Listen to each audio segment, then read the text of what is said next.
Hello and welcome to the second episode of the International Student Podcast. I'm your host, Luca Firot, and today I'm joined by Lucy. Say hi, Lucy. Hello. So, Lucy is a student in Belgium, and could you quickly just explain your current situation, where you are right now, and where you are in your academic career at this moment? Right. So I recently finished the IB syllabus, so now I'm just chilling. I'm living with my family, my mom, my dad, and my sister, and like you said, in the suburbs in Belgium, and we're still in lockdown. That's my current situation. Okay.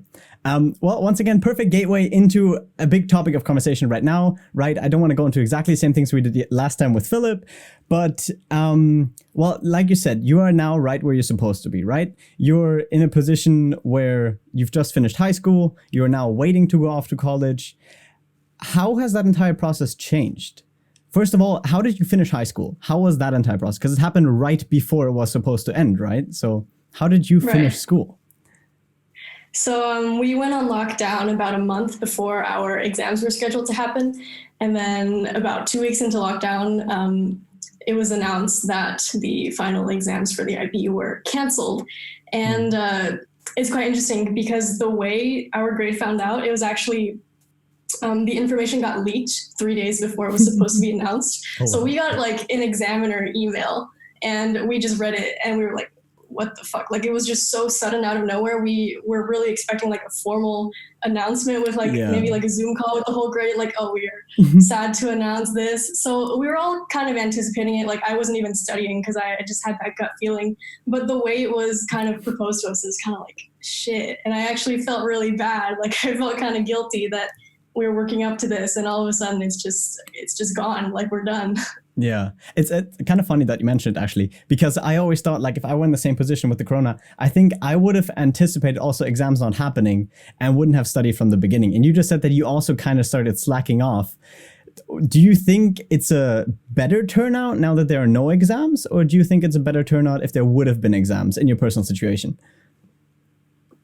Oh, I just can't imagine how exams would have happened, especially if it were to happen at AIS, the school that I attended, because it's such a small campus. And if we were to practice social distancing, it would have been impossible. We would have had to been like, sprawled out in multiple classrooms because they're all so small. Yeah. I just don't see how it would have, carried through. So I do think it was a good initiative to cancel exams. And I think there was definitely a bit of a backlash because a lot of IB students weren't happy with the way that they were going to be assessed. Yeah. But in my case, it's kind of selfish, but I do better when it's not like a summative assessment where you sit and you write like a 2-hour essay. Yeah. I like the ones that are more long-term, like the theater portfolios, for example. Mm-hmm. So in my case, I felt a lot more comfortable as I started, accepting the whole situation. Yeah. Was there any kind of, because I remember reading about it and I also found the leak and all of that and all the information came towards me because I was interested, right? Because I did it last year and everything worked out the way it was supposed to. And then this year, completely everything changed.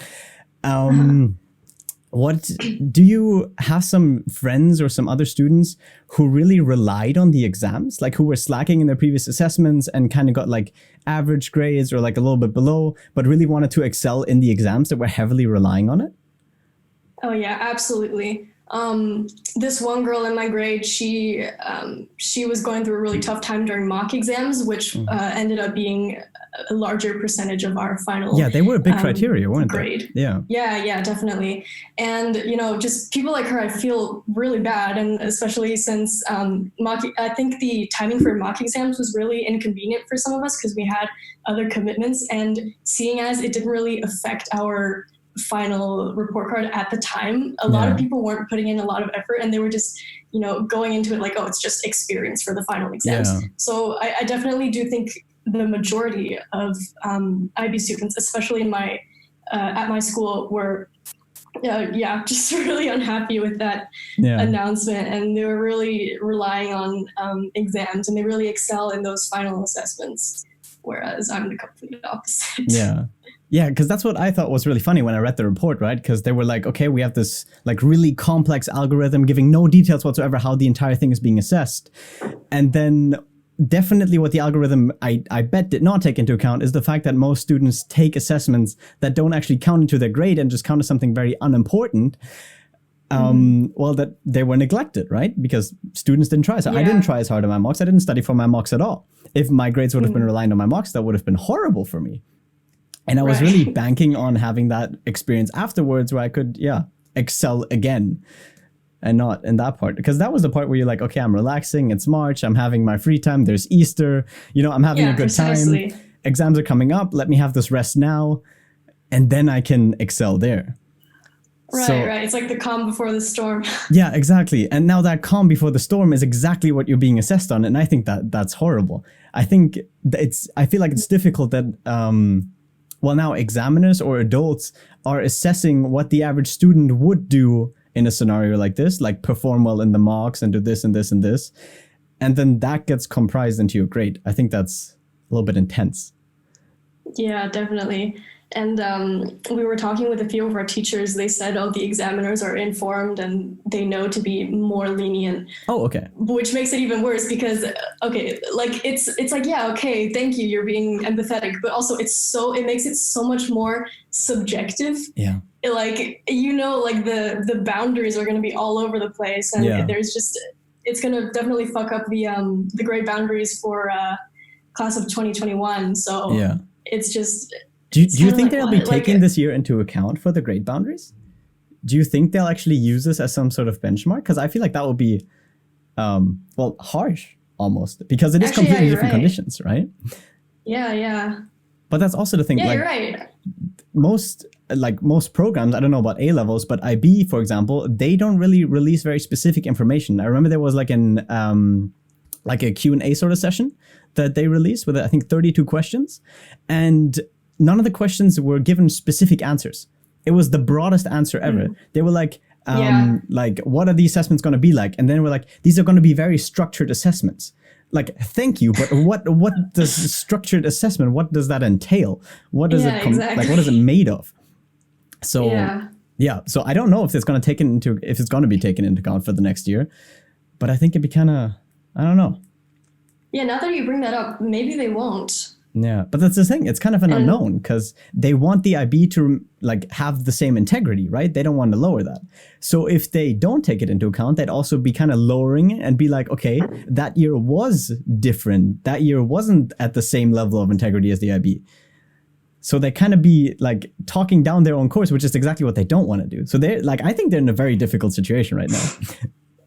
There's going to be so many TOK fucking presentations in the coming years about this whole... Yeah, and I think the IB is notorious for just having really vague, just... if you look at their fucking feedback for every class, it's just some students weren't, I don't know, specific enough, or they didn't... I don't know, it's just... I don't know how to explain it, but the way they assess things and the feedback they provide, and even the way they introduce assignments, it's just so vague. I know. I had no idea what to do for my theater, and they're just notorious for just being shit at that. For kind of letting the students wing it themselves and then making them adhere to a fixed criteria. So kind of you're led by yourself, and then just but you have to do this, but we're not going to tell you how. Yeah. For anybody who doesn't know, by the way, the IB is... That's going to be very controversial to say. It's essentially A levels with 6 subjects and an extra subject, which is TOK, which is, how would you describe TOK? I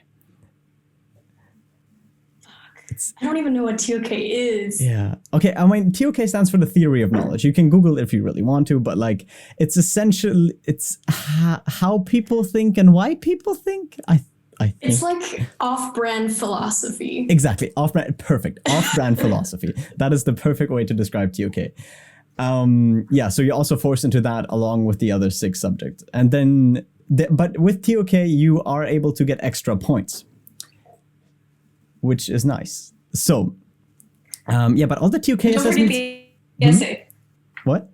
Don't forget the essay, extended essay. There's also an extended essay, which is a 4,000-word research paper, which along with your TOK grade from a presentation and a TOK essay will make up the 1 to 3 extra points that you can get, or 0 to 3 extra points that you can get. I think. It's been a year. It's tough to remember, but I think that's about right. Otherwise, I think you would have corrected me.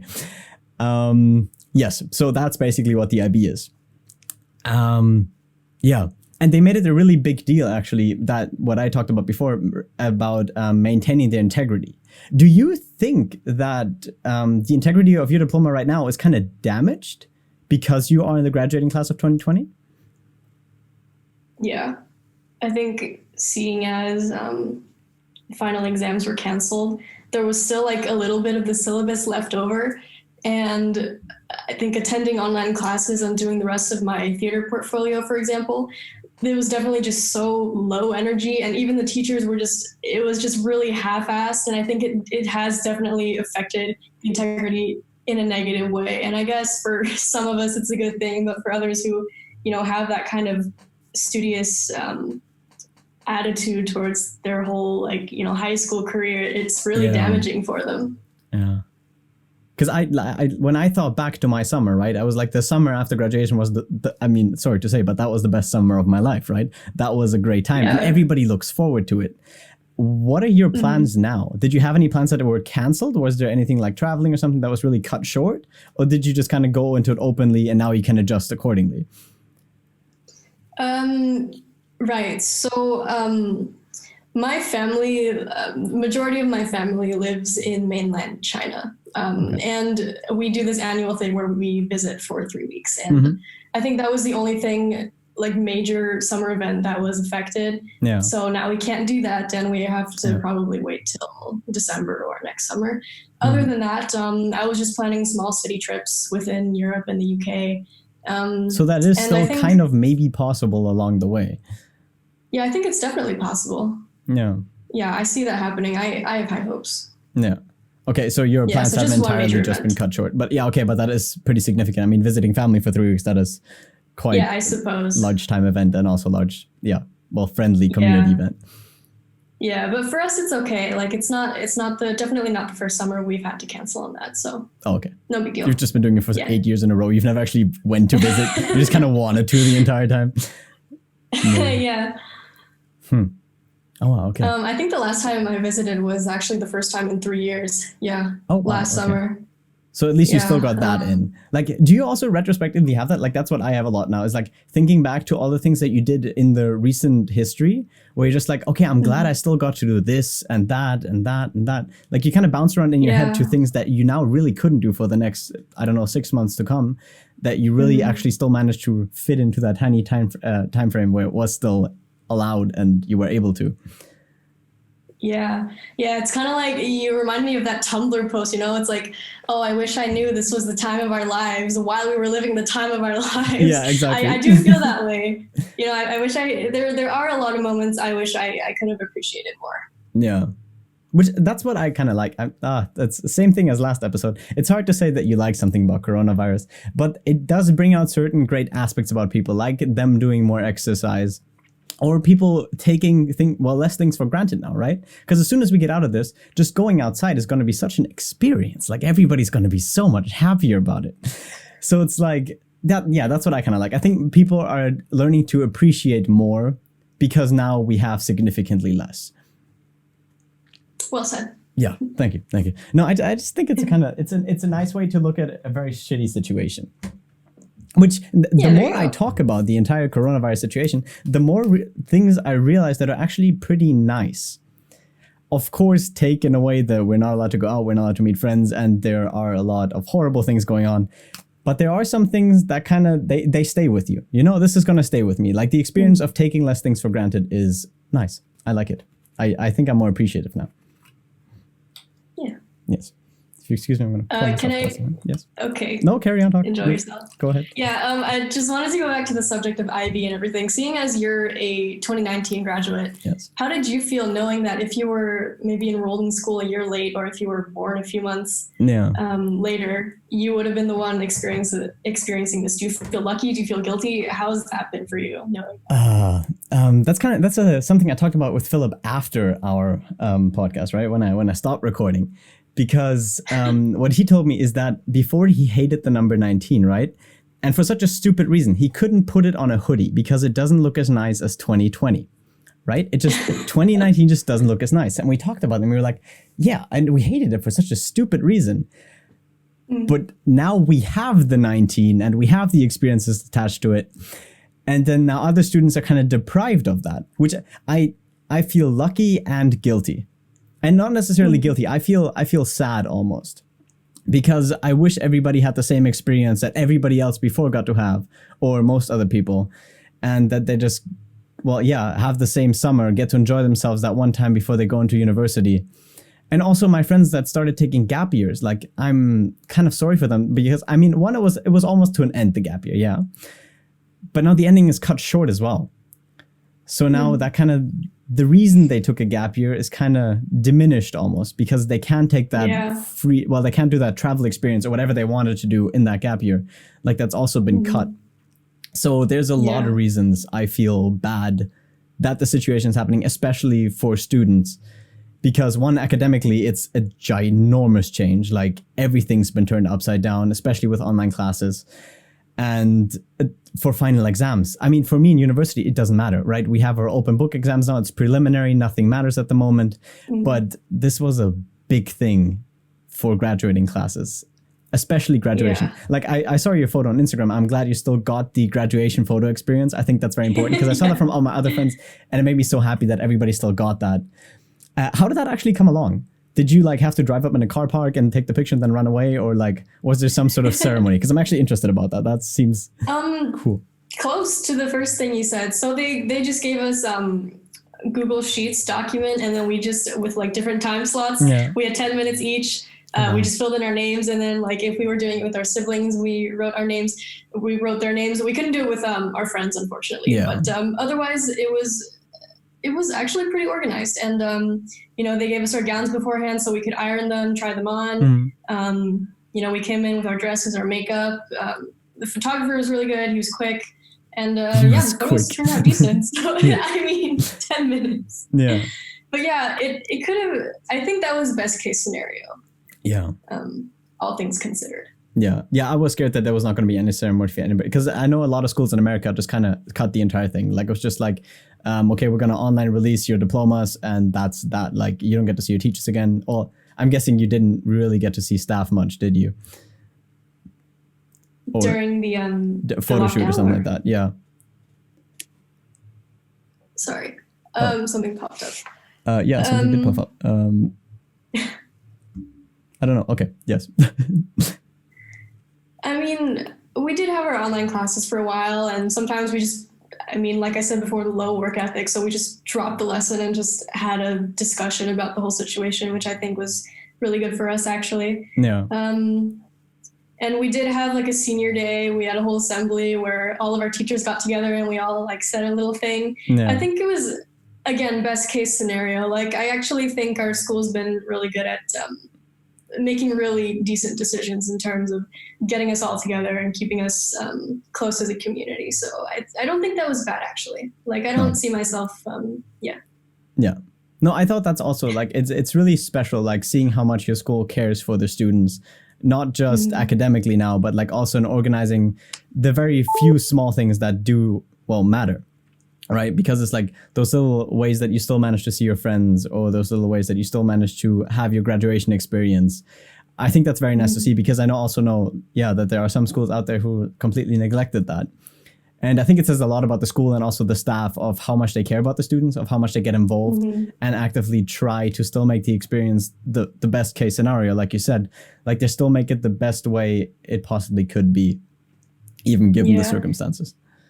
Right. And I think our school has the advantage of being a really small campus. So we're only like 400, 500 students. Oh, wow. So I think actually didn't know that. Yeah, we're really small. So we have the advantage of just it being so much easier to bring the whole grade together, because it's only like 44 people, I believe. Yeah. Oh, wow. I had 108 Yeah, so that's people. what I like. That was more than double. Jesus. Wow. Yeah. Yeah, okay, but I guess, like you said, that does make it better. Given the circumstances, it does make it easier to get everybody together, hypothetically. Do you guys have any plans, actually, to get together, like, when all of this is over and have your grad trip or something like that? Or was there a grad trip planned anyway? Yeah, so we were planning a senior trip to Crete. Currently, it's, like, on hold. We are not sure what the government's going to say for, like, July, August, which is... when we kind of we're anticipating. Yeah. And a friend of mine was planning a pre-prom, and seeing now as our prom has been postponed and most likely going to be canceled, given that the school year is almost over. But currently it's still postponed. Yeah, they haven't. I mean, they say postponed, but that was like 3 months ago. So. Oh, okay. Yeah. Oh, wow. Yeah, not sure now. No. But yeah, we do have things planned. This one guy's got pool party plans. One girl's got a pre-prom. I think, we're working things out. Yeah, making do. Right. Yeah. What is the regulation situation like in Belgium right now? Like, what are you allowed to do? How are you allowed to meet up? What's the safety distance? Yeah, so I think it's 2 meters here. I don't actually know precisely. I haven't been doing my homework. Okay, yeah. I mean, 2 meters, 6 feet is kind of like the average in just about everywhere. I think that's probably what Who said. Yeah. And then I think just public facilities, just wear a face mask. I think they're slowly actually breaking down, like making it less strict week by week. Yeah. So now there's some shops open. Mm-hmm. There's DIY stores and small businesses. Yeah. We can get fast food now, which is pretty cool. Oh, nice. So it's not terribly strict. But at the start, I think it was you can meet up with people if it's I think you could go out if it was only in pairs to for essential shit like grocery shopping and exercising your fucking pets. I don't know. Yeah. Yeah, but the thing is people don't follow through.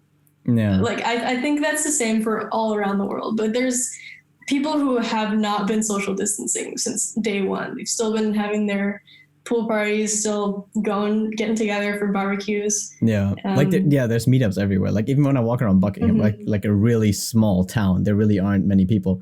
But then when you go to the canals and all of that, there's always larger groups of people, at least 15 to 20 people just hanging out. Yeah. And then you're just you're defeating the entire purpose of everything that we're going through right now. It's all going backwards because of this.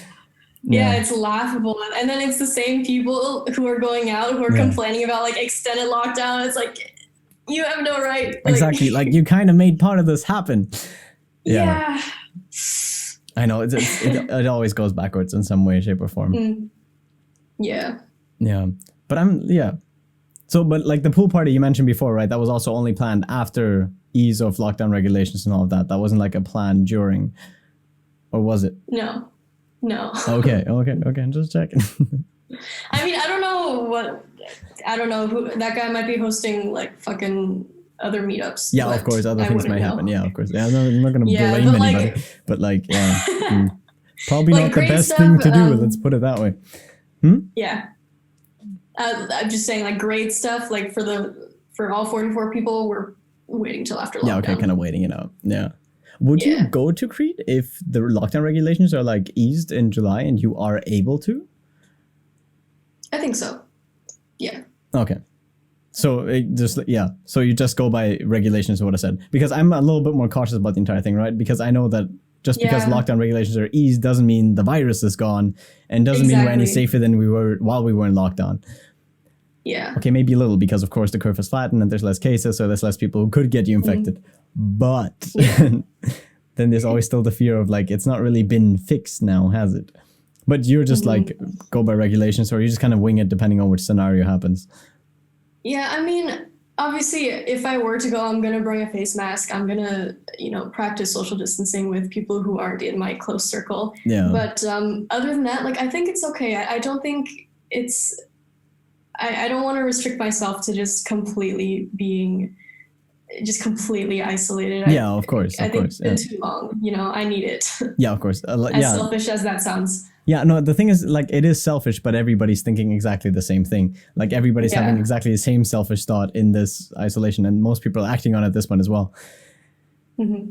Yeah, it's difficult to determine what's right and what's wrong. I mean, there's just a big mess around. I mean, especially in the UK right now with the, what was it? The guy who set up the regulations went out, but I don't want to go into it because I don't know the entire scenario, so I don't want to talk about it too much. But there was a big controversy about somebody who set up the rules and he did something wrong. That's the most broad way to phrase this without insulting anybody, without knowing the whole story. So I think that's a good way to go. Okay. Yeah, and that was a big mess right now because of course everybody doesn't want to follow the regulations. Somebody who invented the regulations breaks them. Everybody flips out because if he doesn't do it, why should we do it? It's I hate that any safer. Yeah. Yeah. So that way, I think it's kind of I mean, a lot has changed in the scenario, yes. But more about like your experience now, right? Going off to college. Okay. How is that gonna work? Do you have any details from a university that you've enrolled to, or do you know where you're going to yet? Are you gonna do gap year? What's happening now? Yeah. So I've gotten a lot of information from universities. A lot of it is quite vague, but they're just saying, you know, we're here for you. We understand your situation. If you need extended deadlines, etc., you know, we'll try our best. But I have chosen a university. I'm going to Amsterdam. Okay. So for me, it's going to be easy for me because it's like 2 hours away. That's right next door. So yeah. So I'm good for university. Just normal procedures for me. Normal tuition, housing. Basically. Yeah, more or less. Are you still able to apply for housing? Like, is that still a thing going on right now? Or is it just that's like locked until further notice? I think I have to wait till June and then they're going to like match me with a roommate or something. Oh, wow. I haven't done my homework, but Social distancing 101, get a roommate. Yes. Yeah, there you go. Yeah. Oh, wow. Okay, because I thought everything's being like put on hold. Like I know for my university, like they've just changed the entry criterion, right? Like you don't have to have your final exam results. You can do like, I believe it is based on your mock results, like on your prediction. Like you can kind of still hop into the university if you've been within the range in your prediction that we previously needed. So I was always wondering what it's like on the other side of the whole university scheme now, where you're not enrolled yet and you want to get in, and they now, because right now they have to start like online classes without ever having met you. Like any university has basically become an online university from 0 to 100. Like they're all at the same level as, I don't know any online universities, but let's just like any online university, because they can't interact with you anymore. Yeah, I mean, if it ever comes down to that, I am a bit worried about my social life, because if it's just me attending classes at home, my mom sitting next to me. Yeah. If it ever comes down to that, that is going to be a source of concern for me. But I don't think it will be, seeing as both the Belgium and the Netherlands are slowly kind of cutting down on the restrictions. Yeah, there you go. Huh. I feel like that would be kind of interesting to see how that's going to develop. Like, because like I said, I'm really interested on the other side of the university spectrum, where people have to get in now. But what have you been admitted? Like, do you have your IB results already, or is that still coming out at the same date as it usually does? 6th of June, I believe. Yeah, still. Oh fuck, I don't know. Sometime during summer, I haven't gotten them yet. Okay, so you're still kind of awaiting the entire thing. So they're still doing that fancy algorithm. Okay, cool. I suppose. Yeah, because I thought it's going to go a lot faster now, right? Because, I mean, when did submissions stop? Did you have to do any assessment that still kind of determines your grade in a subject? Or was it just done on that day when they announced it? No, I just finished my theater tasks like a month and a half ago, maybe. Oh, wow. That was that. So you've basically been on holiday? Yeah. Wow. Cool. Damn. Some holiday, but yeah. Yeah, okay. I mean, yeah, it's a very restricted holiday, but it's a holiday. I mean, you have free time. Huh. Wow.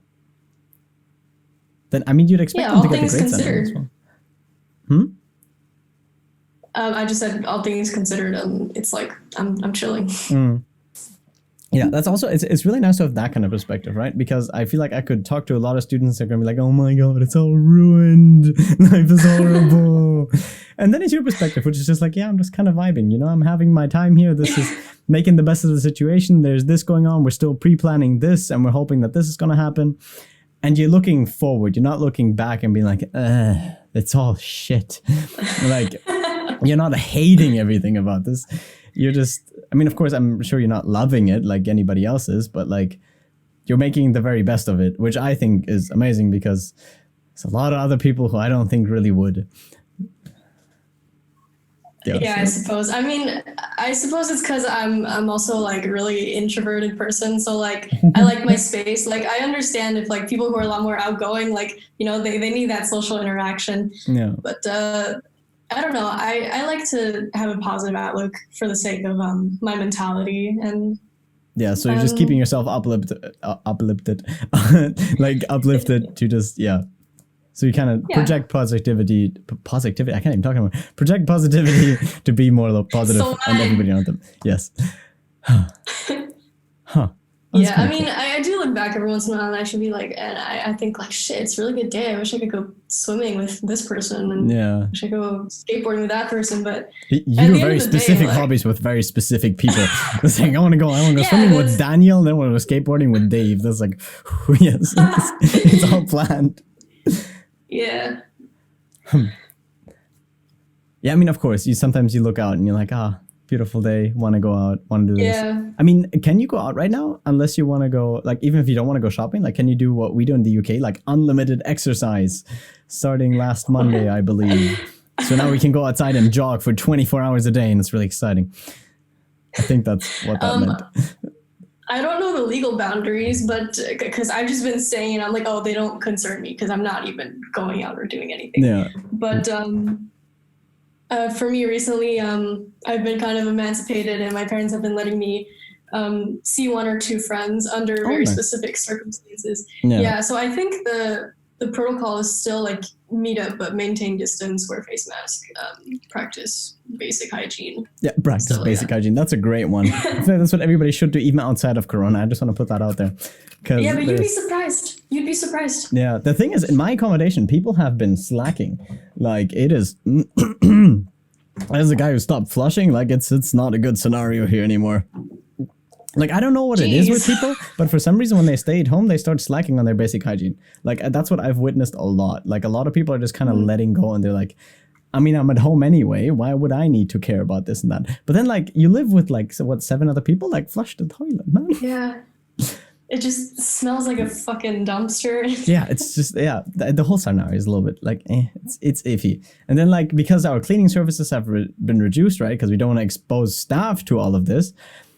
Oh, yeah, you dorm, right? How many people do you live with? Well, it's supposed to be like, I think 30 on my floor. Oh, yeah, no, 15 people in the kitchen, sorry, yeah.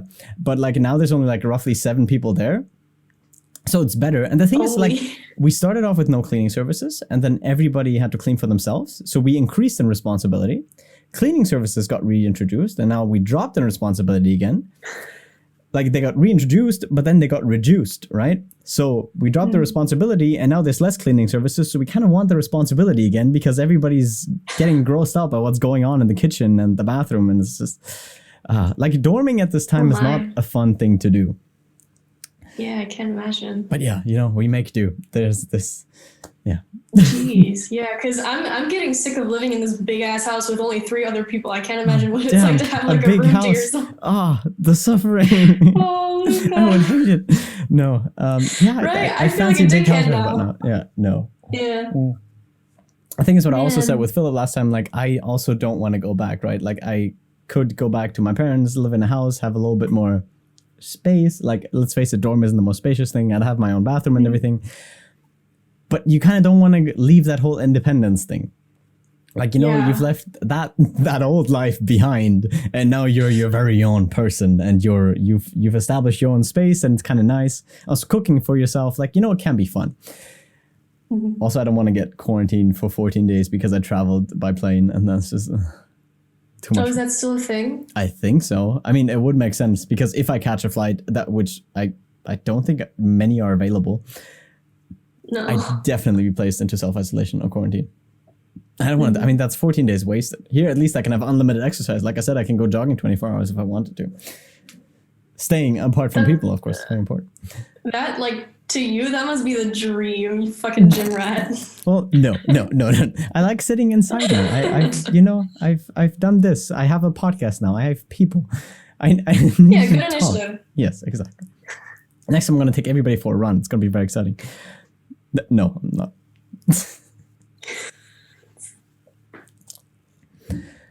All right. Is there anything else that you would like to share from a student's perspective now that we've kind of drifted off and went over into hobbies and all of that? But, like, is there anything that you've experienced, I don't know, in your transition to university or just anything you would like to share? I do feel like if I had to be doing some kind of like pre-uni exam or just doing some studying that, like, some what's it called when you like have to know it before you enter the course, like that, like foundation units. Yeah, there. Like, if I had to do that, I don't know, the morale is so low right now. Yeah. I don't know. I just want to get that off my chest. That it's just, I can't, like. Yeah. Okay, so you don't know yet if you have to do pre-uni assessments? Like if there's anything? Don't. Oh, wow. Okay, so you kind of sound in the dark about that. Okay, that's a little intense. But, oh, no, I mean, like, I don't, as in I don't have to. Not, oh, you don't have to? Okay, well, that's not intense at all. That's super easy. Nice. Yeah. Yeah. Yeah. But I do think about it like, oh, shit. Yeah. You know? So you're kind of worried for the other people that might be bummed out by this scenario right now. Like that still have to happen. Yeah, and there's, people in IB year 1 still have their exams, and people with younger siblings in my grade are talking about it. They're like, oh yeah, my sister's studying every fucking day. She's on schedule. I think they're doing their exams this week, actually. Oh, wow. Okay. Yeah, so I can't imagine, because that means, they've been studying like 3 months straight in quarantine. Yeah, and that's intense. The thing is, especially if you're left with your material for 3 months, right? Otherwise, there's like friends, like, let's hang out. You're like, okay, I can afford to take this break. And now you have all of it in front of you. And like this, same with my work right now. Like I have all of it in front of me and I could be like, I could be doing that. But then you go on your bed on like YouTube or something. And then you're just so guilty the entire time. And you feel so horrible. Like you can't really enjoy yourself. And imagine that doing that for exams for 3 months. That would not be a good mental state for me. Yeah. I mean, I tapped out after a week into lockdown. I can't imagine what these kids are going through. Yeah, exactly. Like, I do feel bad for them. It's tough for them. Yeah. So everybody who's going through it, we hope you're doing all right. We're here for you. You can listen to us. Yeah, I can imagine it being pretty hard. But are you still are you done with uni for the year? Like, is your semester over? No, I mean, we have, because I'm doing the compressed course, right? So it's kind of like I have like, I think 2 weeks left. Like I have exams next week and then that's done. Then I have 3 weeks of summer. And then the next term starts like any other term. Like our summer isn't like 3 months or something like that, like at all the other schools. We just have that little 3 week period and then we just hop right back into the next term. So the thing is, for me, it's really nice, right? Because I have a 2-year course and I'm getting one of the years basically done in quarantine for sure. Like this is going to be finished in quarantine this year. So 2 years. Yeah. So I'm not really wasting any time. I don't have that much free time. I'm kind of grinding along. I'm actually getting more free time because I'm constantly at home. I don't have to go to lectures. And I can just kind of walk off my assessments until their very due date. But yeah. And was it your choice to do 2 years? Like, did you have the option of doing 3? Yeah, could have, yes, in other universities. But I like the idea of Buckingham University. And yeah, I mean, I can endorse them right now. I mean, it's a nice university because there's small, like, lecturing halls. There's not that many people can fit in there, so there's not big classes. And then also small tutorial sizes. And it's a lot, like, friendlier. You can talk to your lecturers as if they were your friends, basically. That's nice. So that's why I picked that. But, yeah, now that I'm in uni, I kind of would have liked the 3-year experience. But I wouldn't want to have done foundation because I'm not at the level where I need foundation courses. So that's the only way I could have made it 3 years at Buckingham. Yeah. I also don't want to go into a master's. So you're out in a year. Basically, yeah. I'm almost done. There's not much longer to go. Which is great because hopefully exactly by then, the whole thing will have ended and I can pursue my career where everybody needs jobs. I hope people will want me. I don't know. We'll see. Meh. So you're going to be working when you're 20. Yes, exactly. That's the entire idea about the degree. You can, jump into your working life with exactly the same qualification as any other 3 or 4 year guy. Yeah. And meanwhile, I have so much free time because I have time for this. So it's not really like I'm super busy, I'm doing my own thing here. Yeah, that's great. That's really great. And what kind of career do you want to go into? I want to go into real estate, Manhattan real estate. So, which I think why podcasting is probably a good way to get into it because I need to be able to talk very fluently and for prolonged amounts of time because I want to pitch to you guys that this is an amazing community. And now I will want to pitch that other people should buy the houses that I want to sell. You kind of, you work through the skills that you have. And I'm also making the best of the situation. Like I've also applied for numerous sales jobs. I haven't gotten a reply yet. That was pretty recently. But, I'm trying to make the best of the situation. I have so much time. So I'm learning how to talk. I'm learning how to present. I'm doing everything I need to still leave university with a, good outlook onto my career and knowing exactly what I want to do.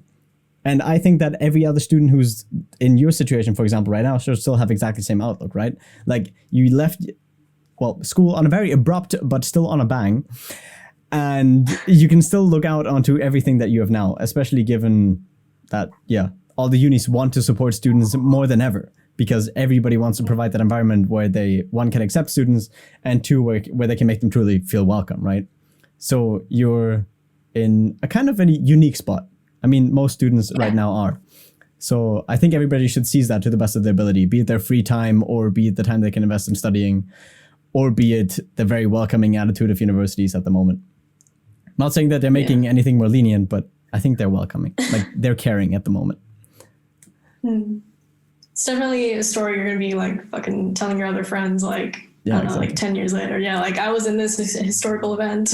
Yeah, exactly. And then all the friends that you're with, they can be like, literally what I'm doing right now. Like, I can talk to you about what happened in my coronavirus experience, and then what happened in your coronavirus experience. Yeah. Like, what was your pandemic response? Exactly.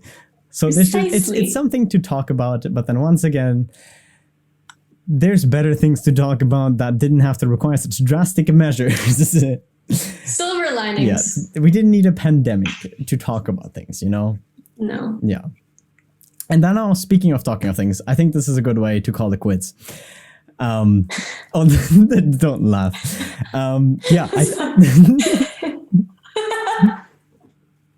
No, I mean, once again, we've approached like the 45-minute mark. You know, I think that's like a good time for people that are like, okay, it's been a good talk, guys, but please stop it now. Yeah. All right. Thank you very much for being here. I think it was very informative for everybody who's also maybe going through the same experience, or will be approaching that experience maybe next year. You know, maybe somebody's in 11th grade right now looking up to you and be like, hey, it works. Positive outlook. This is good. And I think that's what everybody should keep. Very important. Yes. So thank you very much for being here. Is there anything else you'd like to say? Thank you for having me. You don't have to. If I don't say something, I'm going to regret it later. Okay. So you want to take your time. It's all right. Follow me on SoundCloud. Okay. Yes. I will post your SoundCloud in the YouTube description. How about that? All right. Follow Lucy on SoundCloud. She actually makes really good music. Thank you. All right. Oh, thank you. And then I'll call it quits here, and I will see you guys another day. Thank you very much for watching.